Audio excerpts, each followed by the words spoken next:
बिस्मिल्लाहिर्रहमानिर्रहीम। अस्सलाम वालेकुम। सरदार फैसल आपके साथ हाजिर खिदमत है। आप जानते हैं कि साबिक सदर पाकिस्तान सदर अलवी साहब की गुज़िश्ता दिनों इमरान खान से अडियाला जेल के अंदर मुलाकात होती है। मुलाकात में इमरान खान साहब सदर अलवी साहब को जब उनसे फर्स्ट 1 to 1 वो बात करते हैं, मुसाफा करने के बाद अपनी शर्ट की तरफ जो उन्होंने जेबतन की हुई थी वो इशारा करके क्या बात करते हैं। बड़ी अहम खबर और छोटी सी खबर आपके साथ शेयर करूंगा, लेकिन उससे पहले तमाम दोस्तों से गुजारिश है कि मेरे चैनल को आपने सब्सक्राइब जरूर करना है, बेल आइकन को आप प्रेस कर दीजिएगा, लाइक कमेंट भी कीजिएगा, सब्सक्राइब आपने जरूर करना है। कहते हैं कि अडियाला जेल के अंदर सदर अलवी साहब की जब मुलाकात होती है इमरान खान से, तो वो मुसाफा करते हैं। उसके बाद जो उनने शर्ट या जो भी कपड़े उनने जेबतन किए होते हैं उसकी तरफ इशारा करते हैं और सामने एक नंबर लिखा होता है 804।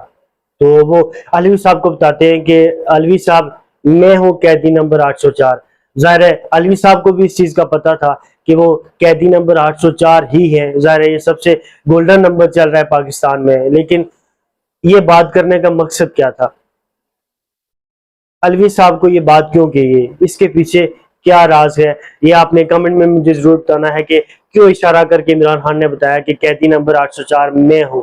हालांकि उन्हें तो ऑलरेडी पता था कि कैदी नंबर 804 वही है। क्या वो शिकवा कर रहे थे, कोई गिला कर रहे थे सदर अलवी साहब से, या कोई और वजह थी? आपने चैनल को सब्सक्राइब जरूर करना है।